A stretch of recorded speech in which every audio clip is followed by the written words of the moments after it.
Big boss Marathi season 5 latest update घेऊन आली आहे मी. तर प्रेक्षकांनो, मागच्या भागात तुम्ही बघितलं होतं की जान्हवी आणि वर्षाताईची चर्चा सुरू आहे, तेव्हा इथेच दिवस 18वा रात्री 9:45 वाजता वैभव आणि एलिना दोघेही जण तिथेच बसलेले असतात हॉलमध्ये. तेव्हा एलिना जरा रोमॅन्टिक होत तिचा पाय वैभवच्या असं अंगावर टाकते. त्यावर वैभव म्हणतो, काय करतेस एलिना? एलिना जरा रोमॅन्टिक होऊन बोलतीये आणि पुढे जे बोलायचंय ते बोलताना वैभवचा माईक वैभवने जरा सरकवलाय. काहीतरी रात्रीच्या झोपण्याबद्दल दोघे जण बोलत होते, त्यामुळे नीटचं ऐकू आलं नाही, पण हे ऐकू आलंय ते बिग बॉसला. बिग बॉस या दोघांच्या गप्पा इंटरफेअर करत म्हणतात, काय मग वैभव, डिस्टर्ब केलं का?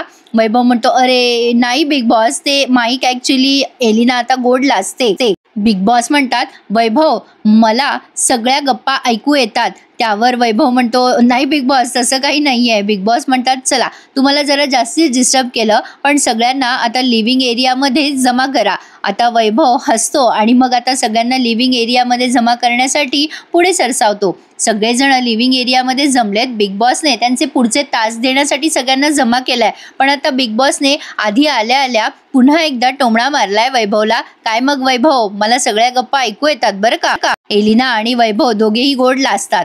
असो, तर आता बिग बॉसने पुढचे कार्य दिलंय, कसले तरी फ्रेंच फ्राईज दिलेत त्यांनी. हे फास्ट फूड आहे, कारण हे घरातले सगळे सदस्य बाहेरचं फास्ट फूड खाऊ शकत नाही, त्यामुळे हा पुढचा तास त्यांना फास्ट फूडचाच दिलाय. अंकिताने त्या तासचं वाचन केलंय आणि त्यामध्ये प्रत्येकाला क्रमवारीनुसार, म्हणजे जो कमी हरलाय मागच्या तासमध्ये, मोत्यांच्या तासमध्ये, त्यांना आणि सगळ्यांना अनुसरून कमी जास्त फ्रेंच फ्राईज वाटायचे आहेत एकमेकांमध्ये. आणि आता हे फ्रेंच फ्राईज वाटून झाल्यानंतर कोणाला कॅप्टन्सी पदावरनं हटवायचंय त्यासाठी चर्चा झाली आहे. पंढरीनाथ, वर्षाताई आणि धनंजय दादा यांची. त्यात वर्षाताई आणि पंढरीनाथ दोघेही मागे सरसावलेत. आता पुढचा हा जो टास्क आहे त्यामध्ये सूरज आणि अरबाज या दोघांचे प्रचंड भांडणं झालेत. कसे झालेत, काय झाले, त्यासाठी वाट बघावी लागेल उद्याची, कारण उद्या घेऊन येणार मी तुम्हाला लेटेस्ट अपडेट. सगळे पूर्ण कॅप्टन्सी पदासाठी कोण उमेदवार सिलेक्ट झालाय यासाठी बघत रहा बिग बॉस मराठी सीझन 5 आणि आपल्या चॅनलला सबस्क्राईब करायला विसरू नका.